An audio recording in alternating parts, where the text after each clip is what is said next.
hablum minallah, ada hablum minan. Mana dalil ayatnya? Ali Imran ayat 133 sampai 134. Wasari'u ila maghfiratin mir rabbikum wa jannatin arduhas wal ardu uiddat lil muttaqin. Siapa orang takwa yang disiapkan surga seluas langit dan bumi itu? Ternyata amalan pertamanya itu bukan salat, bukan puasa, bukan zakat.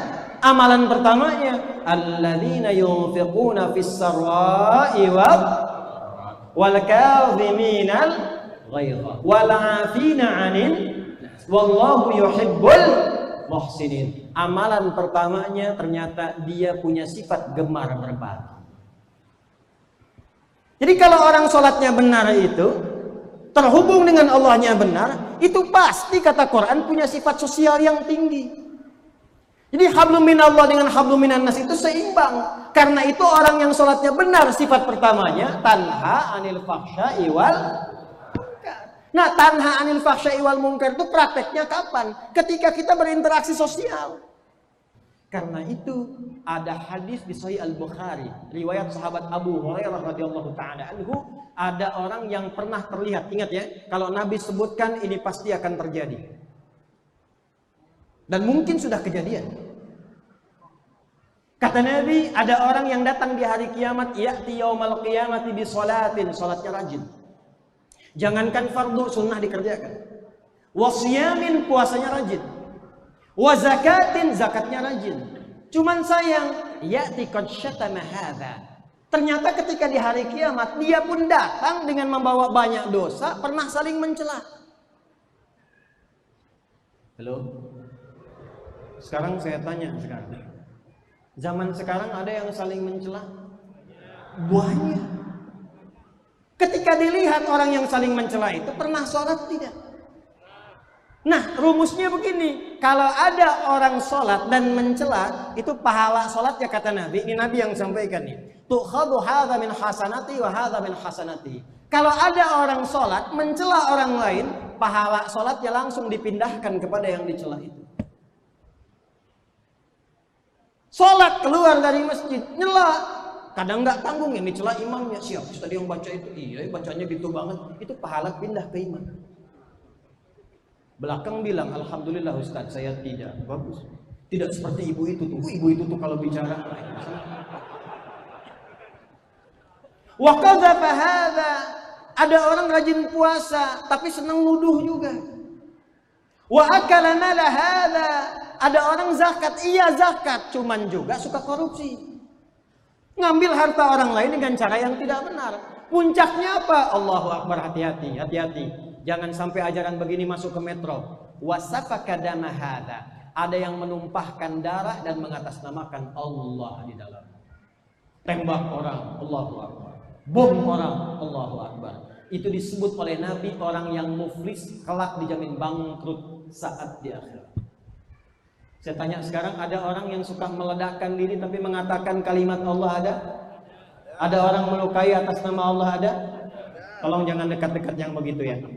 Jauhi. Pak, Bu, waktu terjadi ledakan di Jalan Tamrin, itu saya pas di Lampung. Pertanyaan pertama dari jamaah pas sesi tanya jawab, Ustadz, apakah bom di Jalan Tamrin termasuk jihad fisabilillah? Saya langsung jawab begini. Menurut sependek pengetahuan saya, Pak, jihad fisabilillah itu jihad di jalan Allah, bukan di Jalan Tamrin. Kira-kira betul nggak jawaban saya?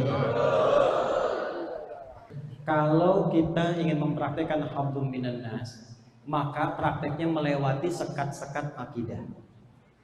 Hablum minallah, penghormatannya masing-masing. Jadi kalau masalah ibadah, undang-undang kita juga menjamin. Orang tua kita dulu tuh pinter-pinter. Udah paham bakal banyak sukunya. Indonesia itu negeri kepulauan. 13.677 pulau. Itu belum termasuk dengan Pulau Gadung, Pulau Gebang, dan lain sebagainya. Sukunya banyak.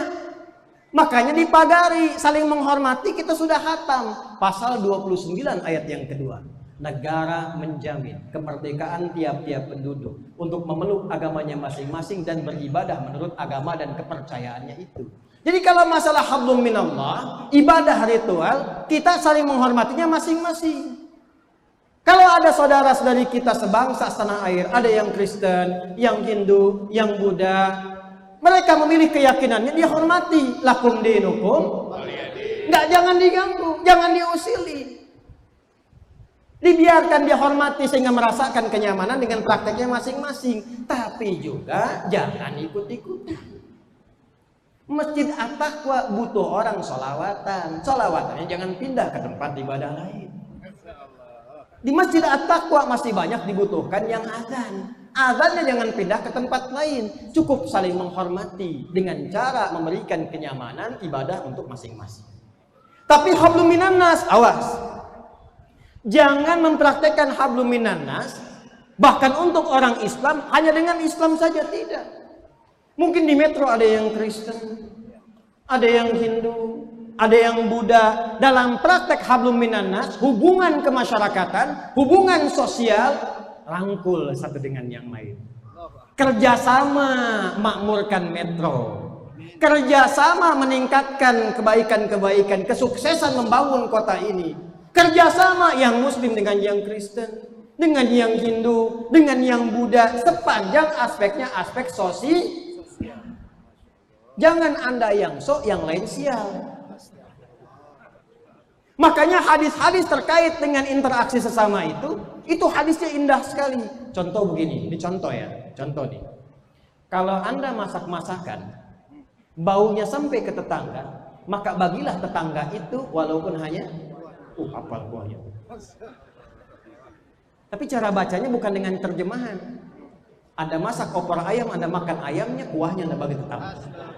Tidak. Maksudnya Nabi udah tahu nih, ke depan mungkin ada yang masak kuah saja, ada yang punya bumbu saja, mungkin bumbunya opor, yang dimasak singkong. Bagi tetangga supaya tahu isinya singkong. Tapi pertanyaannya, apakah Nabi mengatakan kalau tetangga Anda hanya Muslim saja? Anda punya tetangga Kristen, Anda masak, bau sampai ke situ, jangan tunggu dia nanya. Harumnya, iya emang harum, cuman sayang ibu kafir. Gak boleh begitu. Sebelum minta, datang, ketuk pintunya. Assalamualaikum, selamat pagi. Jawaban kan dibuka. Ada apa Pak? Ini saya ada sedikit rezeki lagi masakin. Oh, Bapak baik sekali, terima kasih. Anda jawab, bukan baik, tapi Islam mengajarkan saya untuk berbagi. Hadis Nabi yang mengajarkan saya untuk berbagi. Besok dia ngembaliin panci. Ke rumah datang, udah bisa salam, assalamualaikum. Tuh. Alhamdulillah. Kita buka, ibu, iya Pak, mau ngembaliin panci? Iya, sekaligus nanya, apakah hari ini hadis Nabi mengajarkan berbagi lagi? Alhamdulillah. Nah, praktek tuh begitu. Masih ingat? Kalau ada tumbuhan merambat, buahnya sampai ke pekarangan tetangga, maka itu hakun mustarak, hak Anda dan hak tetangga. Anda punya pohon mangga, buahnya ke tetangga. Di tempat Anda ada, tempat tetangga ada. Jangan biarkan tetangga hanya melihat tumbuhan dan daunnya saja. Sebelum itu matang betul, terangkan ke tetangga. Pak, iya, itu ada pohon mangga. Saya tahu punya Bapak kan? Iya betul. Cuma yang buah bagian ke tempat Bapak, itu milik Bapak. Kok bisa begitu? Aturan siapa? Nabi yang mengajarkan. Di Islam jangan cuman Bapak, cuman lihat pohonnya dapat sampahnya.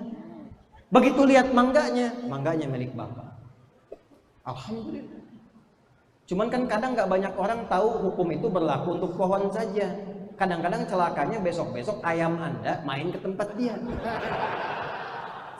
Dia nggak tahu hukumnya, cuman buat pohon aja. Enak banget Pak ayam jago Bapak itu. Kok Bapak bisa sembelih begitu? Kan hadis Nabi. Bisa terjadi. Jadi ini syarat yang pertama ya. Siap meningkatkan iman? Siap meningkatkan takwa? Saya harap masjid ini jangan kosong dari ibadah sholat ya. 5 waktu usahakan di masjid ya. Ya, dicontohkan tolong Pak Wali ya. Dicontohkan pejabatnya, dari DPRD-nya, apalagi dari Muspidahnya datang. Terus kalau bisa tuh bikin kunjungin masjid-masjidnya. Ya, ada misalnya gerakan subuh berkeliling. Datangi, sapa, salam, senyum, curhat, ya. Curhatnya kalau punya masalah langsung Yusuf ayat 86, innama ashku bathni wa khudni ila, curhat sama Allah. Nah, Allah memberikan eksekusi salah satunya apa? Lewat ulil amri. Ya ayyuhalladzina amanu athi'ullaha wa athi'ur rasula wa ulil amri minkum. Makanya kalau ada ulil amri ke masjid boleh curhat.